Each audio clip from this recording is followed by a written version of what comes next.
Hey, what's up, everyone? This is Will Dorsey Jr. of Talk Music Podcast with Will Dorsey Jr. My next guest, my friend, Greg Crane. Good dude, great drummer. He plays in a tribute band called Dress to Kill. Gets all into makeup and everything, and just kills it with Dress to Kill. And he's also a artist relations manager for Yamaha for the U.S. Want you guys to get into this story. Everybody, welcome Greg Crane.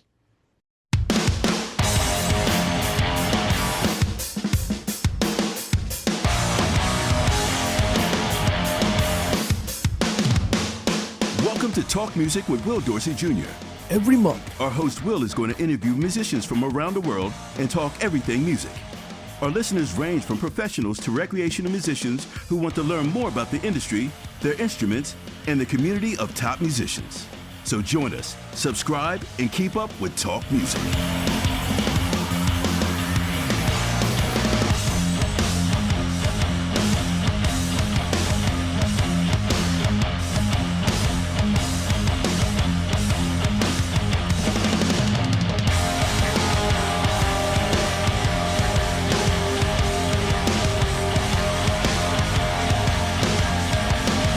visit us on www.talkmusicpodcast.com. Subscribe to our YouTube channel. Download our podcast on Apple, Google, Amazon, and Spotify. Today's episode is brought to you by our sponsor, E-Record Studio, the new way musicians rehearse, record, and share their E-Record sessions on social media. Visit ERS on erecordstudio.com. Download this amazing app on Google and Apple Apps stores. Greg, What's up? what's up, man? How you doing, I man? feel like I saw you very recently. Yeah, good morning. Good morning. What's going on? Not too much, man. I'm gonna do a big old introduction for you. I want people to know who you are and whatnot. And we are actually drinking the same stuff. I don't know if we can advertise it or not, but I don't know. Don't know, Little right? mailbox money. But this is my friend. This is Greg Crane. He's the artist relations of Yamaha, and he also plays in this very, very cool Kiss tribute band called Dress to Kill. Um, yeah, oh man, I just can't wait to see you guys, eventually. So welcome to the show, Greg. You Thank you just for coming on the show, man. jumping around and and makeup and high heels. It's like a regular Monday. You know. Yeah, man. Hey, thanks for coming on the show, dude. I You're appreciate that. welcome. Yeah, I appreciate You're that. welcome, man. It's good to see you. Man, good to see you. Dude, where'd you grow up, man? I grew up in northwestern Illinois, Yeah. really, really tiny small town called Hillsdale, kind of outside of the Quad Cities, like on the Illinois-Iowa border. Oh, really? Yeah, Oh, yeah, like really, really small, about 800 people. really? Yeah, When'd you move to California? 87, 1987. We literally I came home one day. My came home from school one day and my dad said, hey, we're gonna move.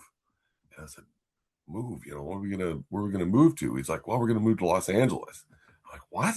Because my uncle had started a painting business. All right. So he had moved out first, and then he called my dad, and he's like, "Hey, you should come out and we'll kind of start this business together." He Hmm. said, "Yeah, okay." So we literally loaded up the truck and moved to Beverly. Really? Yeah, it was and to go from such a small town and cornfields and stuff like that. It was kind of a shock, but my dad made me a deal. He said, "Look, if you go along with the program," which I had no choice All to right. go along with the program, but he goes, if you go along the program and you get settled and get some friends and get school going and stuff like that, I'll get you a drum set. So Oh. that was the deal. So I was like, yeah, cool, I'm in. Because I just played my brother's kit. I just All played my right. brother's kit in the basement forever, kind of a mishmash.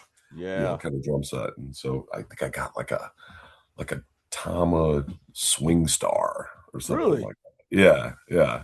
Okay. Okay. But yeah, anyway, yeah, I was moved out when I was 15. Wow. Okay. Yeah. Where now when you moved out to LA, were you surprised that they didn't have basements in LA? Yeah, no basements and yeah, yeah, definitely. I mean, it was, the first time having like, Thanksgiving dinner with shorts on, it Right. was like, whoa, this is crazy. Or like Christmas and it's, Yeah. beautiful and 75 degrees outside. I was like, this is nuts. I love it. I was totally all in that. Wow. Yeah, Yeah. man. It is quite different, being out here compared to, everywhere else, you know what I mean? So, When did um you move out here from back east? I'm from the East Coast. I'm from Maryland. Yeah, born and raised there, and then I just decided to, take a dive at coming to LA and try to see what I could do out here. So yeah, and Yeah. I moved out to Studio City. So Nice. yeah. So um but I wanted to ask, like do you remember when we first met? Do you remember? Yeah. That was the Yeah. old Guitar Center days, right? Yeah. Yeah. Oh yeah. Those are awesome, man. Those are really good years, back then, like, I just loved working there. So Yeah. No, it was cool, man. Like I was just surprised that, how, like how much more like business was out in California compared to everywhere else. Not hmm saying that I'm bashing, like everywhere else, but it just seemed like it was meaningful out in California and people were doing their thing, and I don't know, it was just different, out here compared to being on the East Coast. like the music scene. You mean Yeah. like yeah, Yeah. yeah, Like there was stuff to do. I need to get this done. I have to get this done, so yeah. that's how it felt like to me. But yeah, like Guitar Center, man. We're gonna be talking about them a lot, if you don't mind, Oh, so sure. Sure, man. You know, back then when I first started, it was like 92, yeah. and it was a whole different vibe. Like it was, I think we had 17 stores when I started, and it was just, every store was like its own little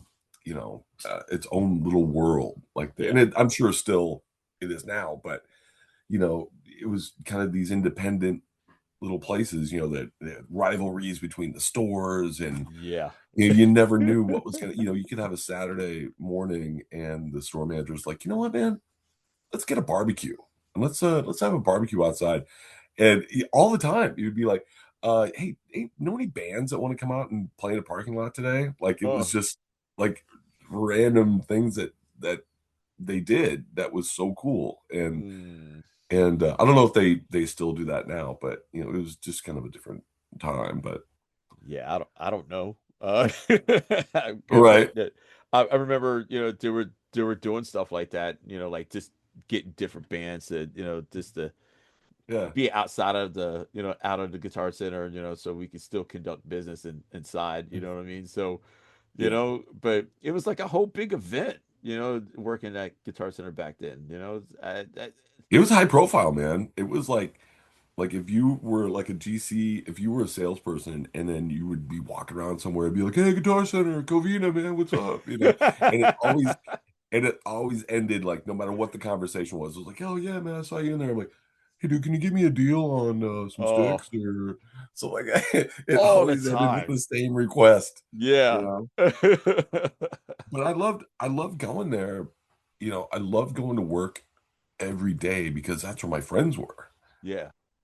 That's where we were all in this world, like, to where, it was, that's where all your friends were that you spent the most time with, and people hung out afterwards together, and you just come in, and there was, relationships started, and Mhm. fights and Oh, birthday parties and weddings and like everything. You just shared this world of 23-year-old numbskulls. right.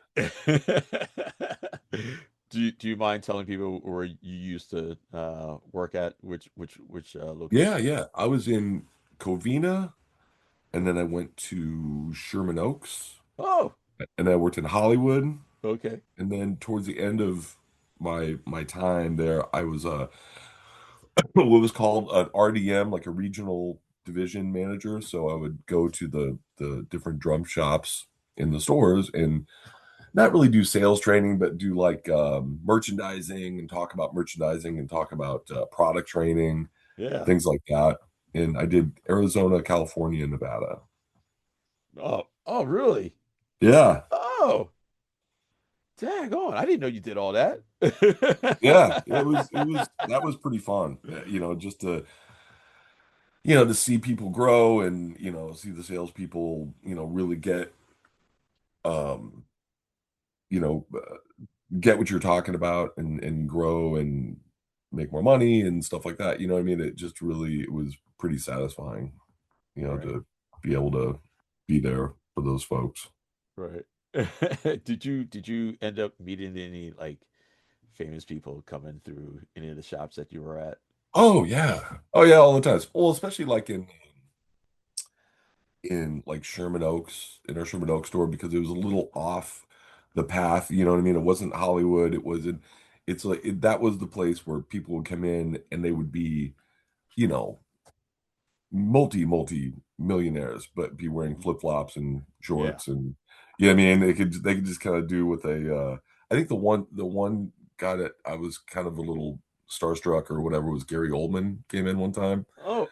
Okay. Yeah, and he was just kind of walking around. Eddie Garcia used to come in a lot, and Eddie Van Halen. We'd see Eddie Van Halen a lot because Wow. it was like I said, it was a little bit more of a chill vibe to where they knew they weren't going to get Yeah. they could just come in and look for a mic or sticks or drum heads and then Yeah. skate out of there. But Gary Oldman was cool. He was really nice, and I was just like, whoa, it's Gary Oldman. That's Man. awesome. Yeah, he was Yeah. just really cool.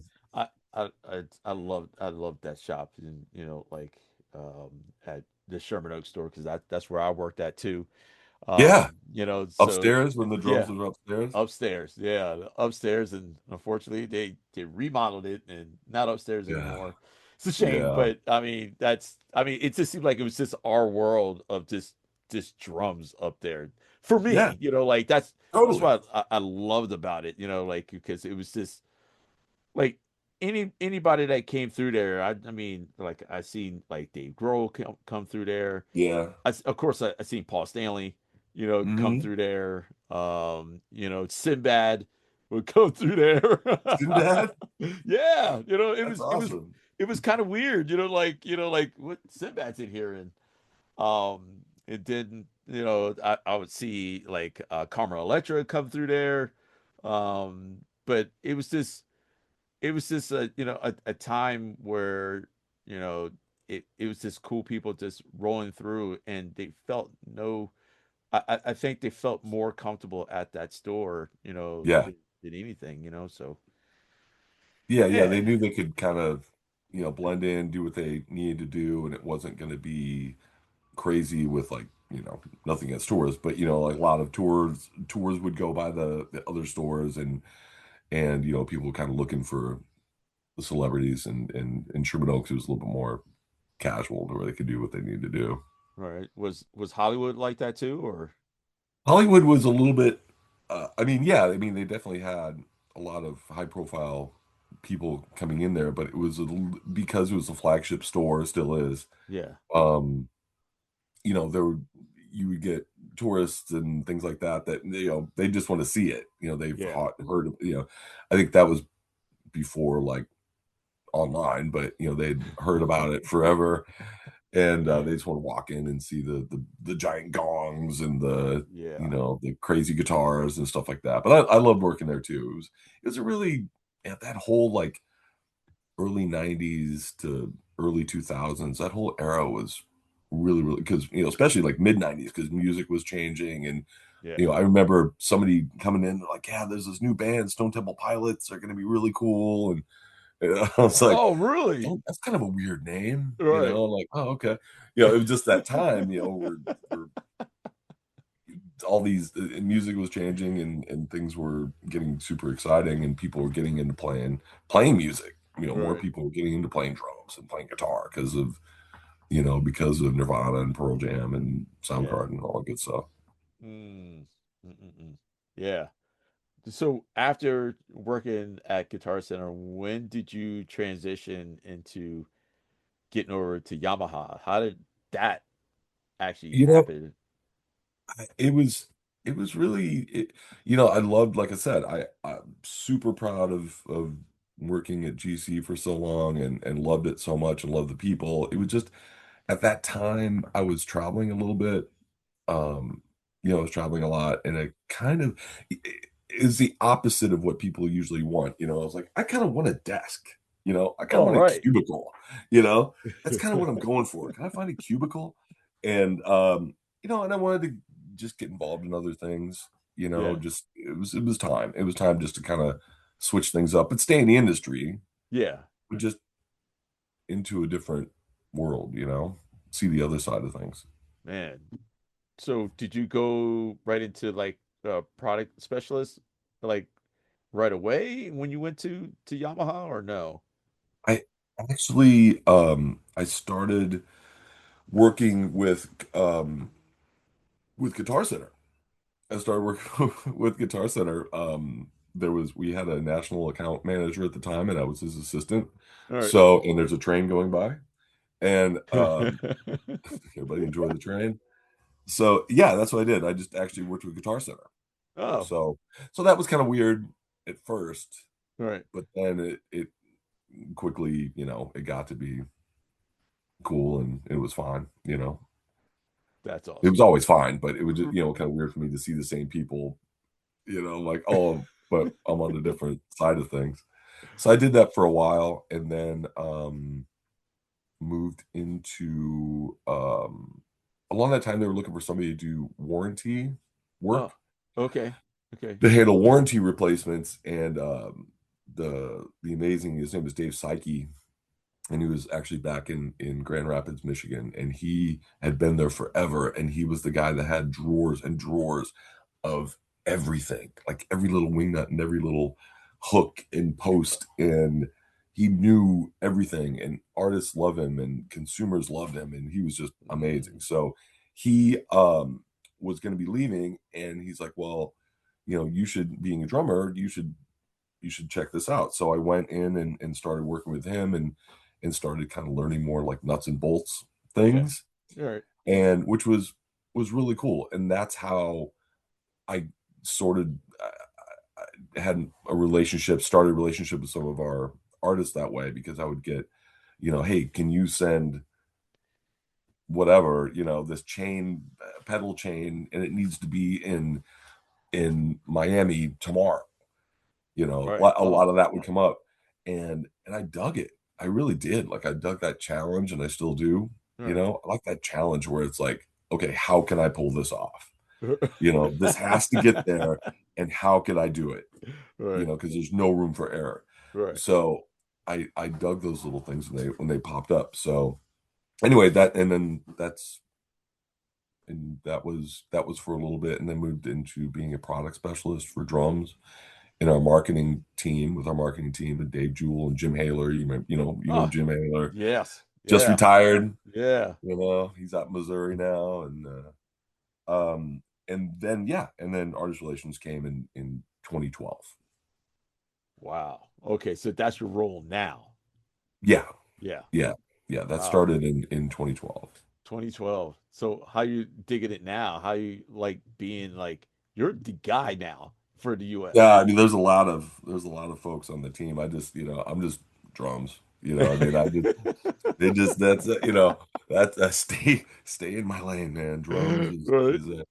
But it's great. I mean, there's always something going on, and I still get the satisfaction of being around drummers and drumming and people are excited. Obviously our artists, and we have artists from every walk of life, and every educators and Mm. obviously studio musicians and pop and rock and metal, and so it's cool because I get to like have a little education myself in jazz or in studio, learn about that sort of stuff. So that's pretty exciting. Right. Wow. So like how many like roughly this is I know this is a huge number, but like how many people are you endorsed? Like About 300 in the US, because I just do the United States. So in fact, we have a new artist website that's going to be launching pretty soon. really? I had to kind of like go through all of it. I think with electronics and acoustic drums, I think it's around a little bit over 300. Man. 300. That's Yeah, oh man. yeah. And there, I mean, in our department, in our artist relations department, I mean, there's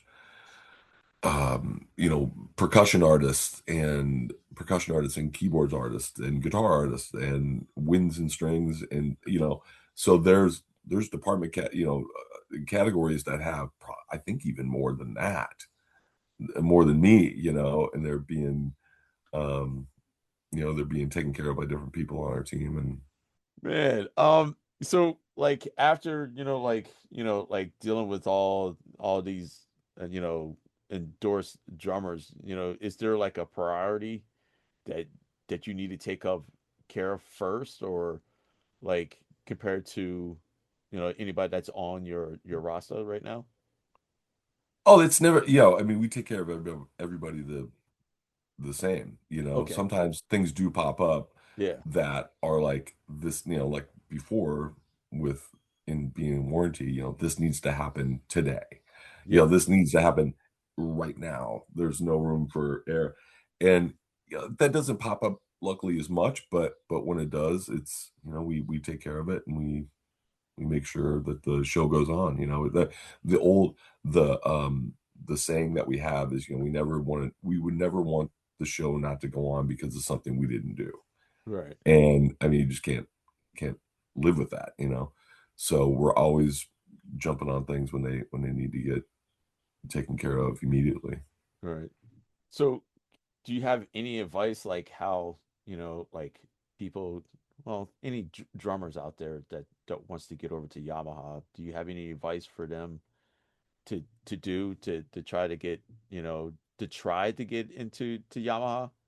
Well, I mean, it could not necessarily be you know a, a specific drum brand like mine, but I mean, like anybody that's looking for endorsements through anything, through sticks, heads, Mm, cymbals, drums, things like that, just yeah. always it's always better, or it's better for us on our end if somebody comes and they're like, I already play, I play these cymbals. I use these sticks all the time. I use these heads all the time, and I know them and I love them and they help me make music. Mm, That's the best approach. yeah. Know the gear that you're talking about, or that, and really make sure that whatever company you want to endorse, because is the right company for you, Yeah. is the right fit. It helps you make the music that you want to make,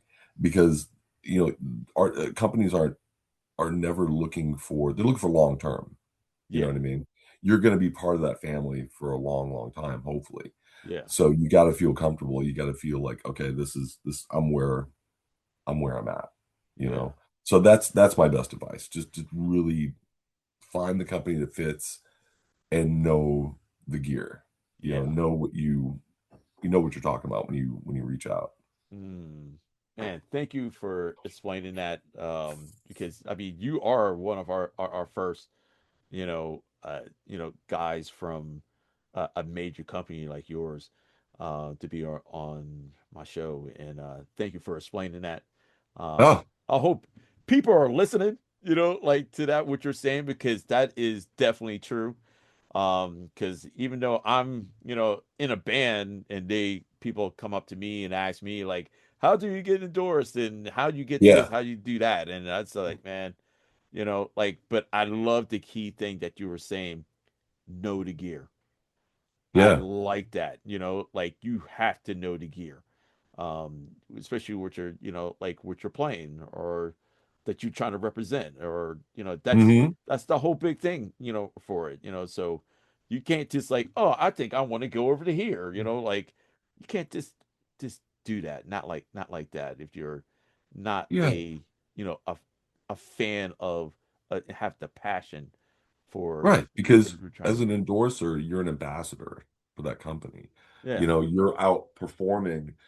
Um, so when somebody asked you, like, a youngster or an oldster or whatever, yeah, comes up to you after the show and they're like, man, that, ride, your ride is amazing. Like, well, I want to get one of those. Like, where can I get it? What is it? And yeah, they're like, oh, it's, yeah, I forget what it is, what model is it or whatever, knowing the gear that you play and being passionate about it because you're going to go out and talk to the public about it. And yeah, that's amazing. We it's always important to note that, like, I'm just speaking on our roster with our drummers, but yeah, like we have, like other companies do, some of the biggest drummers in the world, and the most iconic drummers in the world and household names and yes, people, that aren't even drummers know them. you're right. But we never want to forget, or I never want to forget, that that's what they do for a job. Yeah, That's their job. yeah, It's like that's how they pay the bills, man. It's like, right. yes, iconic Rock and Roll Hall of Fame, on TV, videos online, everything, like super famous, can't walk down the street. But if you break it down very basically, that's what they do for a job. So my job is to help them, Yeah, to make sure that they can go out and do that session or do and make sure that they have the right tools they need so they can do their job, yeah, you know? I mean, it sound corny, but yeah, it's we gotta do what we can to make sure they're out and they're keeping everybody happy with beautiful music. dude, that's sick, man. Um, I saw you, which I thought was awesome. Like you get to work with Tommy Aldridge. Yeah. And I saw you do it, like it was someone did a video of it, and I saw you. I'm like, there's Greg, like helping on Tommy Aldridge, during a clinic, man. That, I mean, how's that, working with like a person like, especially like Tommy Aldridge, because man, that, I mean, Tommy, for example, man, I try not to fanboy yeah, out with him, man, but he's so iconic and so nice and so humble. oh man, And literally, like when we do drum clinics, there's people that are, they come up and they haven't signed their albums and they're almost in tears because they're signing the Randy Rhoads tribute oh record, or they're signing Speak of the Devil or all that, and he's just so nice. And I look at him, look at the folks that he's talking to, and they're just like, oh my god, it's Tommy Aldridge. Like, hey, let me see it. Okay, what you got here? And he's so likable right, and just a monster. I yeah, mean, behind the drum, we did the clinics you're talking about, we did them, I think, last year. I think it was in August in Florida. oh okay, And we had, we did them at some guitar centers in Florida. all right, And so we had a lot of time. It was myself and our marketing manager, Matt Rudin, and Tommy. So we had a lot of time, driving from, because I guess we didn't own a map or something. And we decided we can make it from the top of the state to the bottom of the state in an yeah, hour and a half. But oh so we were driving and we're just talking and listening to stuff. And we saw this place called Gatorland, like one of those, like those, where you go and you feed the alligators in the middle of yeah, Florida. yeah, So me and Matt were like, hey, Tommy, you want to go to Gatorland? He's like, oh sure, let's go. really, But we had a blast walking through and feeding alligators and crocodiles and all that stuff. It was like one of those roadside attractions, Wow. but we just had a blast. So just being with him and him being so iconic, but he's also super humble and just really like there's no like, yeah, no, I don't want to I need to, I don't want to go to Gatorland. He's like, yeah, no, let's go to Gatorland. It's Oh awesome. man, that's awesome, man. Yeah. And he stays busy. I mean, he rides every day, rides 15 miles a day on his bike. Oh, And that's why he stays and still has the best hair in rock and roll. yeah, And yeah, he does, he's just awesome. dude. So you also, I know you got a whole mess of great drummers out. That's all your roster, like Shannon Larkin, which Yeah, is yeah, Shannon's great. a Maryland, uh, it, he's just a Maryland icon or in Maryland, like Oh yeah. yeah. So Shannon is awesome, and you have Dave Weckl and Steve Gadd and Carter Burford, Mhm. and I mean, man, it's just not sickening. It's just awesome how many guys you guys have. You know what I mean? So, dude, it's And sick. and so many of those have been with us for, I mean, Tommy Aldridge has been with us, God, over I think 45 years, and Dave has been with us over 40 years. Weckl, All right. Gad, we're coming up on 50 with having Steve on the roster, and that's something we're I mean globally we're super proud of. That Yeah. these iconic players have stayed with us. And they Right. just like I said, it's what it's the instruments that help them make their sound. You know, Yeah. and it would be different if it was something different. It wouldn't sound the same. It wouldn't sound like them, in my opinion. But I mean, it would because they're playing it. But Right. there is that sound of those recording customs with pinstripes. Yeah. Exactly when you hear it. You know exactly who's playing it. Um, so Yeah. so yeah, I, super I don't proud. I don't think 50 Ways would sound, like come on, man. There's with Yamahas, man.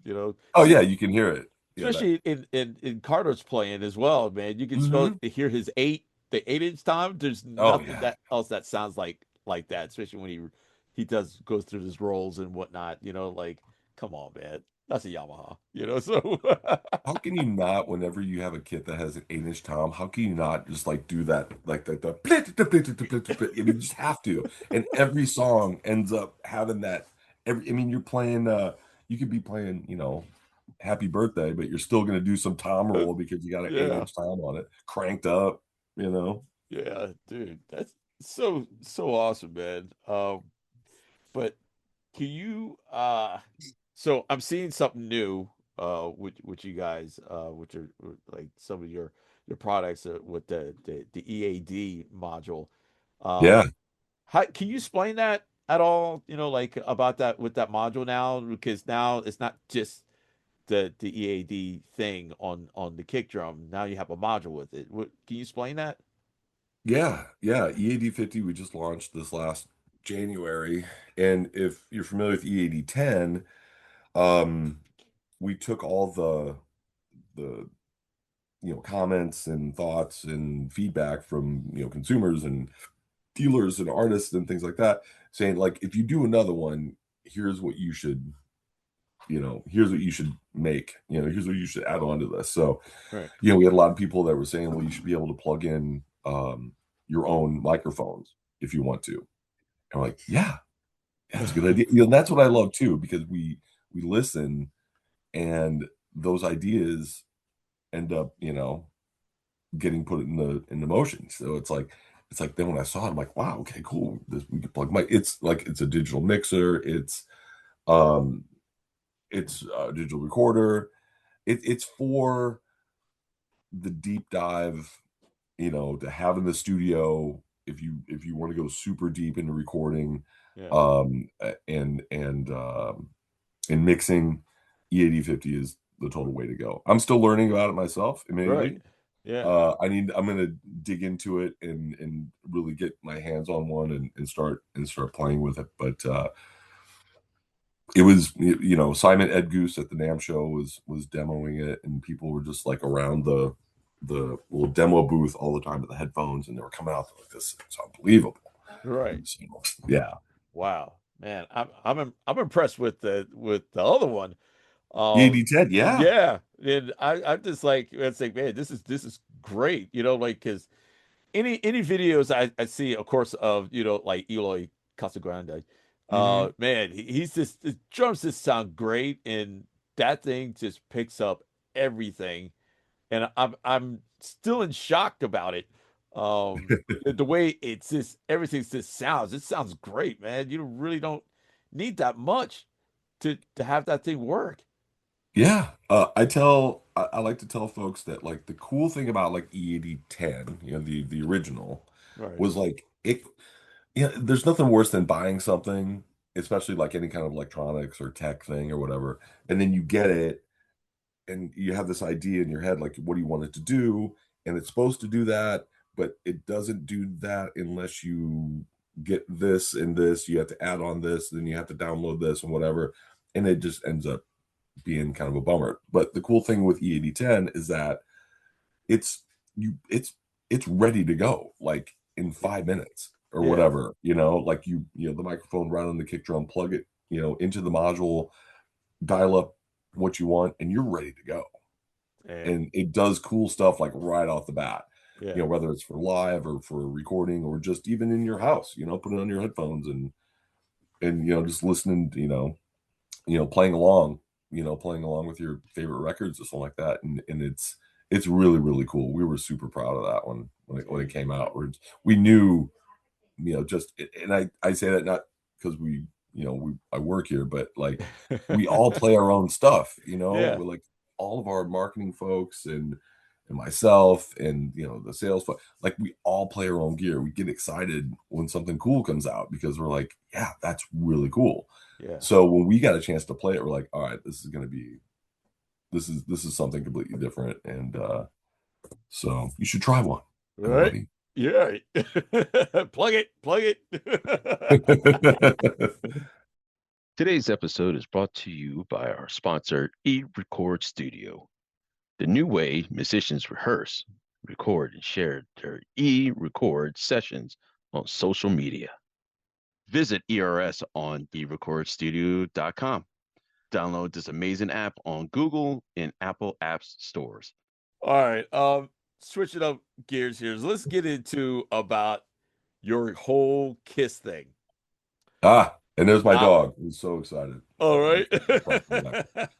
Yeah, about the kiss thing. Yeah, let's like, man, Dress to Kill. When I first noticed, like you actually playing with it, because right now I can't see you without the makeup on right now. I All can right. see you with the makeup on right now. Like it's like I can see, like I'm drawing it myself. Like the how long does that take to put on About an like hour and the a full half. makeup? Really? Yeah, I think the old kiss joke or whatever they used to say. The actual guys would be like, I guess we could do it in a half an hour if the plane is late. Right. But I could probably do it maybe in a half an hour if I had to. But it's just best when you can just kind of relax and do it and not have to rush or whatever. Yeah. But yeah, it's fun to do. I mean, that's my favorite part probably of the show is doing that, because it just gets you in a good mood and you're like kind of getting ready and you see everything, unless you mess up, then you got to take it off and redo it, and that sucks. But Oh, have you I ever? no, I haven't totally messed it up, but there's been times it's like, yeah, it doesn't really look, I'm gonna take some part of it off and got to redo it. But it's super fun, man, because you get to pretend. Yeah. You get to pretend for an hour and a half. So so when you're preparing that, do you have like you have to have a drum tech, right? For those shows, or no? My kit. Yeah, for your kid. Oh, Do you have a sure. drum do you have a drum tech for that your Yeah, shows? yeah. Mariano, Oh, Mariano started, yeah. yeah. So Mariana comes out and helps me. Um, the thing is, like, when I take my glasses off, I can't see anything. So it's like I'm walking around like, so to have to, if I would have one, being in makeup and setting up your stuff is kind of a bummer. It kind of kills the vibe, because everybody's like, Yeah. oh, didn't I just see you taking your symbols? I've had to do it, but Right. yeah, I see you taking your symbols out of the bag, you know. But Mariana helps me because, like I said, I wouldn't be able to see, you know, Yeah. to move stuff around. So he'll Yeah. come out, set up, and does awesome. And I've known him. Well, you've known Mariano forever too. Yep, I have. You should get him on here, man. It'd be I sh- amazing. I should. I need to get him on here, you know, so that would be another great interview to do, you know. So yeah. The king of TikTok himself. Right. The Far Post on TikTok. The Far Post. Oh man. How did Dress to Kill form? They were already together for a little bit. And then no, I mean, just not for very long at all. They just did a couple shows, and then I actually saw an ad on Craigslist. If you can imagine, I don't even know if Craigslist is still around. Right. But I was just looking for a band, and I saw like Kiss Tribute Band. I'm like, oh, this is it. Right. You know, so I called our bass player, Rich, and I'm like, hey, just calling about the ad you had. He's like, well, I'm at work, man. So, call me a little later and we can talk about it. I go, what time do you get off work? It's like, oh, I'm just like, what time do you get off work? Okay, I'm going to call you at 5:01 because we Right. got to make this happen. So I was super excited. Then we got together out in Rancho and played, and it was really cool. I remember they go, Rich asked me, like, whenever you do an audition, they give you the song list, and the songs to learn. He goes, well, how many songs do you know off the list? I go, all of them. I go, let's. He's like, really? I go, yeah, we can do all of them. Yeah. Right. Let's just go. And not saying that because I'm so cool. It's just that I was so into it, and I'd known the tunes for since I was a kid. So I was like, yeah, I actually get to play with human beings, Right. and do this. Right. And then that was it, man. We got together and just started to do shows, and it's always remained, the band is pretty much from then has been Rich and Johnny and me, and then we've had a few different guitar players. I don't know what it is with guitar players, but I don't know what it is, man. Yeah. Ugh, everybody's got a guitar player story or a bass player story. Exactly. Yeah. Yeah. So yeah, it's pretty much been us, and we're keep plugging along, Right. doing the shows. Can I ask why were you told that you had to put on Peter Chris's makeup, or could you been Eric Carr? No, well, I think the era of the tunes that we do are more Peter, are 95% Peter stuff. So Yeah. I thought about doing Eric once for like Halloween or something, or just do it different. But Yeah. there might be people in the audience who might not recognize it because they see Kiss and they know a few of the songs and they're excited, and they we're doing a show with a bunch of different bands, Right. and then we come out, they instantly would recognize the Catman makeup, but might not recognize the Fox. I mean, Fox. Yeah. They might not know, oh, what is that one again? And I probably wouldn't do the makeup very good Right. anyway, so I'd mess it up. But most of the tunes we do are the Peter era stuff anyway. So from what range from like the first album of Kiss Mhm. until like Kiss Dynasty or Unmasked? Unmasked would be the last one. Well, Peter Yeah. wasn't on On that one. Unmasked or Dynasty, but Right. Yamaha artist Anton Fig was. Oh, yes. but- Yes, that's what I'm talking about. That's what I'm talking about. There it Oh, is. Anton Fig. There it I is. love that man. Yeah. Anyway. Yeah, well, I think we do up to like Dynasty. I don't think we do anything on Unmasked. We want to do like Is That You Right. and Shandy, but we'll see. Yeah. Yeah. That's awesome, man. Yeah, it's fun, man. It is. And I was saying, you got to come out and play some tunes. I would be You honored. got to. honored to That's play awesome. some of those tunes, man. Because I was just listen. Do you guys do watching you? Yeah, You do.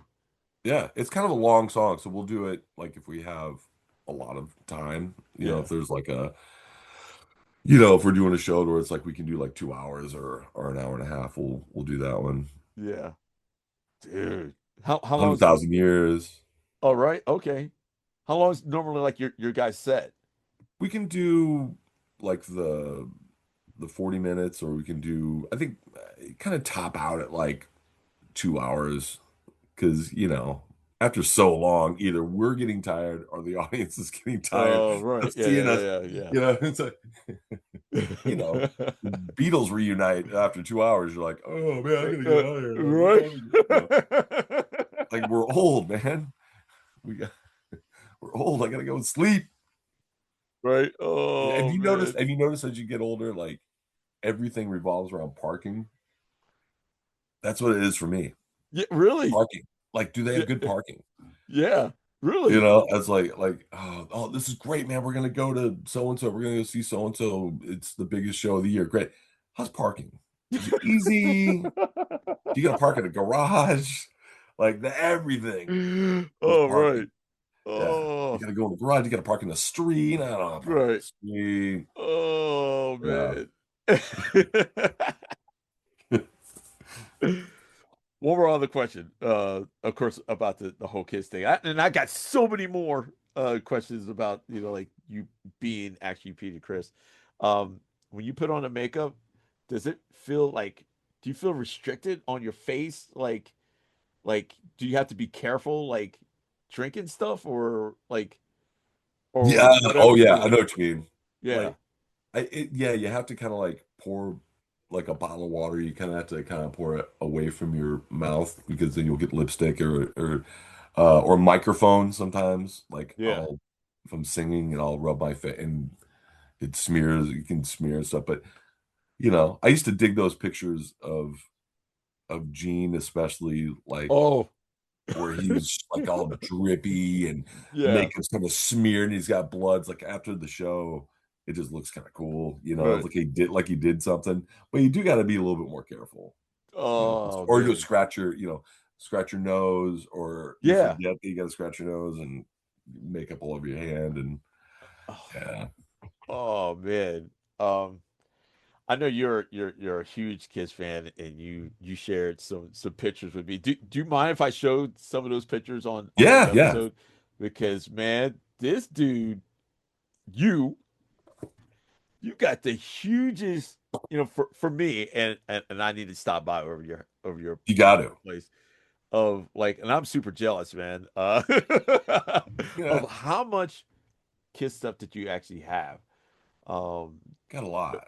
I got a Yeah, lot, but the thing is, though, like, there's John Five has probably the biggest Kiss collection aside from Gene Simmons.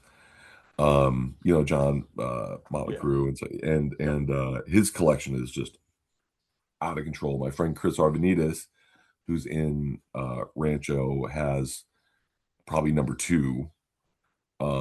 Just cases full of stuff, and he's super obsessive. God bless him, but oh, like, right. you know, and no, I got a lot of stuff, and then I like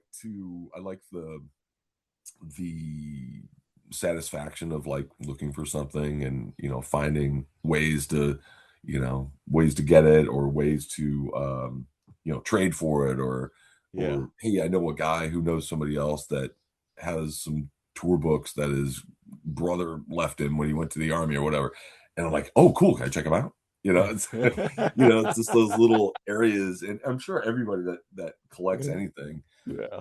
does the same thing, whether it's baseball cards or marbles or whatever. But yeah, and the problem is, especially with Kiss stuff, is everything, or a lot of things were in fours.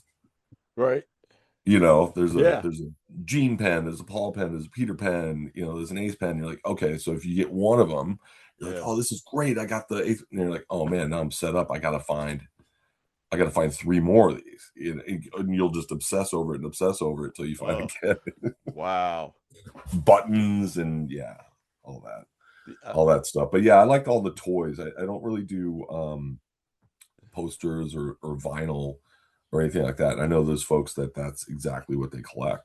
I Yeah. just like the toys and the stickers and the buttons and the Viewmasters and the books and the clothes and the Dude, you got Viewmasters.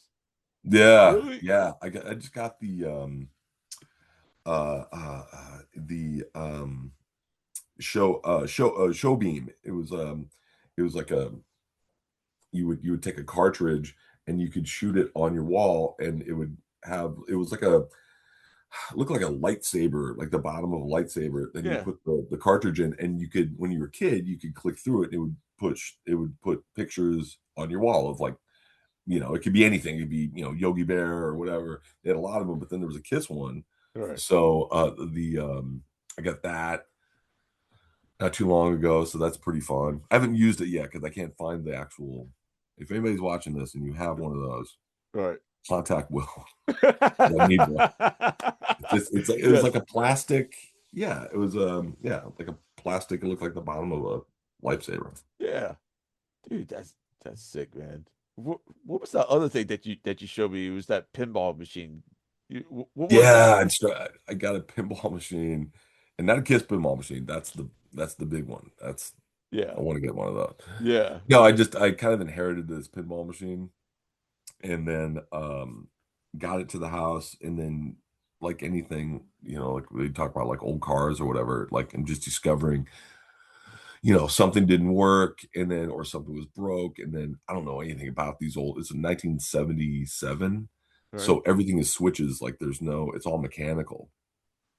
So I actually found a guy in Santa Ana that came up and was like showing me how to do the change these and do that. And so anyway, now it's up and running. It's doing good now, but Dude.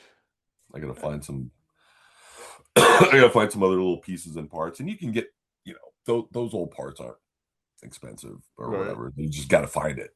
Then you get it and it's the wrong size or whatever. Oh man. Oh man. Man, thanks for even just explaining some of your memorabilia. Yeah, Like man, because man, I need to stop by your place, you gotta come man. over. Yeah, So awesome. dude, just switch things up again. Is there anything that you would like to ask me at all? What is that other award next to your Grammy? Oh, dude. Oh, that Yeah. funny you would ask. Oh, Oh, okay. yeah. So Is it just Darth Vader? Or is it a yeah, thing, it's or just is it Darth a? Vader. Yeah, it's Oh, just Darth Vader. So yeah. I like Darth Vader, like I don't know, anything that's, like I just love his his character, because he was just so evil. When I was a kid, I was like, man, this guy's evil and he scares me. So kind of like Gene Simmons did, oh yeah, man. like because even on the Kiss movie, I was scared of him, like Yeah, I was a kid, like I wasn't expecting, like some of the things, but now going back to watching the movie of, Kiss Me, Kiss just meets Meet the the Phantom Phantom. or Oh, whatever. it's so goofy. It's so cool. I love Oh, watching it. It's so corny. it is very corny. Whenever Gene would roll his eyes, still to this day, whenever he'd roll his eyes back in Yeah. his head, oh God, it would just freak me out. And I loved it. Oh Like man. he'd stick his tongue out and roll his eyes back in his head. If you Yeah. find pictures like that or whatever, it just freaked me out. And even as a kid, I would just like, I'm super scared, and that's really freaky, but God, I love it. This is awesome. Right. And I can't do that. I wish I could roll my eyes back in my head, but Oh, like that. Yeah. Like I don't know how he does. Oh man, that's just too much. So but I do love the start. Yeah, and next to the Grammy, so it's just far enough off camera to where you could oh, pile a bunch of them back oh, there, and everybody oh, would be like, "Wow, look at all your awards," and they oh, don't know it's just no. like Star Wars characters. Like, Right. Yeah. Just how did Star where Wars. did you get that one award that looks just like Boba Fett? You're like, Right. oh, it's a special European uh video award. Can't really get into it. Right, yeah. um, When you first got your Grammy, were you just like just surprised? Like, is it heavy? Yeah, it's it's got fairly heavy, right? it got some weight to it. It's actually, like I I wasn't expecting it like you're saying, the weight of it. Yeah, It's got because you some, knew you're like, I won this, and it has substance, and it's big, and that's yeah. awesome. Dude, thank you, man. I appreciate that. Thank you so Yeah, much. that's so Yeah, killer. man. Um, but man, you know what? I forgot to ask you. Um, Hmm. some of your other projects that you've been doing, besides doing the Chris tribute band of Dress to Kill. Hmm. What else you've been getting into? There's a few different people I play with because everybody in like that the tribute scene in LA or Southern California, like a lot of people like play with each other. It's like it's very like, oh, well, this guitar player also plays with this guy in that band and whatever. So a lot of people kind of switch off and play with different people. So there's a there's one band that we have, and it seems, and my brother-in law is a guitar player, and it seems every band I play with I drag him into. Right. So he actually plays my cousin Sean plays in an REM tribute that we just got up and running called Moon Men, Oh, that we're cool. Yeah. super happy with. Yeah.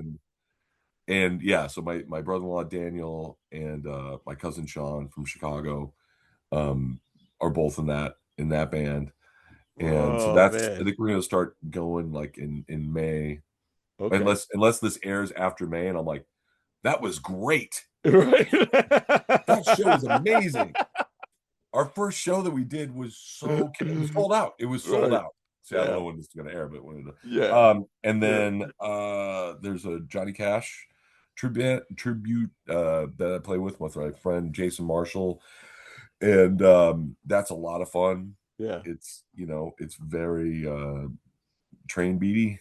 You Yeah. know what I mean? It's like I got to kind of switch it up every now and then because the a lot of the beats are exactly or close to the same. So Yeah. you got to kind of like alter it just Oh, a little bit to where you're not back there going like, oh man, I got to play the same thing again. So I'll kind of switch it up, and so that's a lot of fun. So I know Jason forever, and so that, and we're actually coming up in a few weeks. We're going to do a show at the Ramona Bowl okay. Okay. in Hemet with it's Dress to Kill, obviously with no makeup, and there's another guitar or singer from a band called the Moon Colony, All right. and we put together a Tesla show. Oh, okay. All you kids remember that Tesla?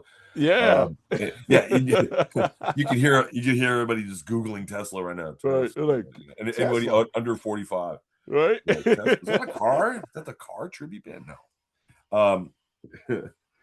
You can hear him googling it, but yeah, that's pretty cool. And that was one of those bands. Like I forgot, like Yeah. how many hits that band had, Yeah. and then so we'll see how after this show coming up, we'll see what happens with it. But Oh man. yeah, that's pretty cool. And just keep, who knows? We did a Spinal Tap show not too long ago. Oh, We did you put really? together it. Yeah, like the same, like I was saying, a lot of everybody plays with everybody else. So Yeah. I talked to a few people. I'm like, you want to do a Spinal Tap gig? Like, yeah. So we did, and that was crazy because Uh, that stuff's really complicated yeah. as I for a bel drummer. yeah, I believe it. Yeah. Everybody thinks it's like, big bottom, big bottom, Right. and it is, and it's fun, and it's funny, but like there's drum parts on there that are like Stonehenge, and you're charting it out, and you're like, how come I'm charting out Stonehenge? Right. Uh, Oh. Curious question for you. Um, and go back to your REM thing. Do mhm. you guys do the song Superman? Yeah, Do you? yeah, yeah. In fact, I it just just like got that brought up song. like yesterday. They were like, hey, um we want to add a couple songs, and Superman and Cross with Eyeliner came up, Okay. and we want to pick something from like way, way early, just as like to have that one that's kind of off the beaten path, like a really early REM song. I don't know which one we're gonna do, but there's my dog, I think. Oh no. That's my wife, actually. Not my dog. Anyway, so yeah, we'll see. It's gonna be cool. Dude, that's awesome, man. Well, Greg, dude, thank you so much for your time. I know you're busy, and I'm grateful that you got to do It's this awesome to podcast see you, with man. me. I'm so happy for you. I Dude, mean, thank all you. these years we've known each other, man. I'm so proud of you, man. Oh, thank you so much, man. I just can't believe, like we get to this plateau, we still respect each other, even though I'm not with Yamaha, so. Oh, man, we just But I remember, like there was one time, it's like, so when you want to play some real drums, so. oh yeah, that's always kind of fun, we just joke around I and I'm know, like, I know. hey, come over and play Yeah, some stuff, yeah, but that, like I said, when you've known each other as long as we have, you yeah, just gotta kind of keep it fun and light, and yeah. you're doing so great, man. I'm so Oh, happy. thank you so much, man. Everybody, Greg Crane, everybody. Thanks, everybody, and you got to get a hold of Mariano too. Oh yeah, That'd Mariano. be great. Oh man, I gotta He's get him. got some Gotta stories, get man. him. He has old school Guitar Center stories that are like really good. Like, Okay. because he was in the Hollywood store for a long time, so he's got Yeah. some funny ones, some really funny. Dude, that's sick. Tell Mariano also what's up. And I will. yeah, dude. Thank you again, Greg. Appreciate it. Thanks, man. Take it easy, man. All Bye, right. everybody. Bye. Bye. Ah! Hey, did you know that we have a website, Talk Music Podcast with Will Dorsey Jr.? We got all kinds of stuff on there, man. Check it out. Got some cool swag on there, like a sweatshirt or a hoodie or a coffee mug. Check out the gear. Hope you like it and support Talk Music Podcast with Will Dorsey Jr. Thanks. Today's episode is brought to you by our sponsor, E-Record Studio, the new way musicians rehearse, record, and share their e-record sessions on social media. Visit ERS on erecordstudio.com. Download this amazing app on Google and Apple Apps stores. Visit us on www.talkmusicpodcast.com. Subscribe to our YouTube channel. Download our podcast on Apple, Google, Amazon, and Spotify.